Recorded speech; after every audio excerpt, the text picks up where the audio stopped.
መንፈሳዊ ዓለም ላይ ነገሮች በሙሉ ተይዘዋል። ብድሮች ብድርት የሚሆን አይደለም።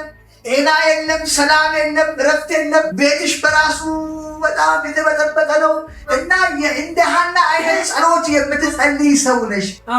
ቤታችሁ ላይ በሴት ተሰርቶ ማህፀንሽ ላይ አንቺ ላይ ችግር አለ፣ ሌላ እህት ላይ ችግር አለ። ይሄ ብቻ አለን፣ ቤታችሁ ሊፈርስ ነው። እሷም ችግር ውስጥ ነው ያለችው። ያማችኋል። ይሄ መንፈስ የተሰራው ጎጃም የሚባል ሀገር ላይ ሄዳ ነው ያሰራችሁ። የአባትሽ ሀገር ነው። ይሄንን ይዛ በየወሩ ቀን 3 አይወጡም።